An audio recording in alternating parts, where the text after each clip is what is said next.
ఇలాంటి ఎఫెక్ట్‌ని మీరు చాలా వెబ్‌సైట్స్‌లో చూసుంటారు. సైడ్ బార్ ఎక్స్‌పాండ్ అవ్వడం, మినిమైజ్ అవ్వడం, ఎక్స్‌పాండ్ అవ్వడం, మినిమైజ్ అవ్వడం. ఇలాంటిది ఎలా చేస్తారు అనే దానికి నేను ఒక ఎగ్జాంపుల్ క్రియేట్ చేశాను. ముందు నేను 2 డివిజన్స్ తీసుకున్నాను. ఒక డివిజన్‌లో లెఫ్ట్ సైడ్ ఈ లిస్ట్ ఐకాన్ ఒకటి పెట్టుకొని, దాని తర్వాత రైట్ సైడ్ ఇంకొకటి పెట్టుకోవడానికి నేను ఇంకొక డివిజన్ క్రియేట్ చేశాను.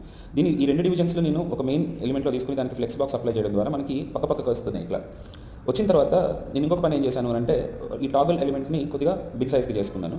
చేసుకున్న తర్వాత మీరు ఒక క్లాస్ క్రియేట్ చేసుకున్నాను. ఓపెన్ అనే క్లాస్ క్రియేట్ చేసుకుని దానికి విడ్త్ 250 పిక్సెల్స్ ఇచ్చాను. సో ఈ క్లాస్ ఎప్పుడు అప్లై అవుతుందంటే మనం ఈ బటన్ మీద క్లిక్ చేసినప్పుడు అప్లై అవుతుంది. సో ఆ అప్లై చేయడం కోసం నేను ఏం చేశానంటే ఒక టాగల్ ఫంక్షన్ క్రియేట్ చేసుకుని దాన్ని ఈ టాగల్ ఐకాన్‌కి నేను బైండ్ చేసుకున్నాను. చేసుకున్న తర్వాత మీరు చూస్తే ఇక్కడ క్లిక్ చేసినప్పుడు ఎక్స్పాండ్ అవ్వడం, మళ్ళీ క్లిక్ చేసినప్పుడు మినిమైజ్ అవ్వడం లాంటి ఎఫెక్ట్ మీరు ఇక్కడ చూడొచ్చు.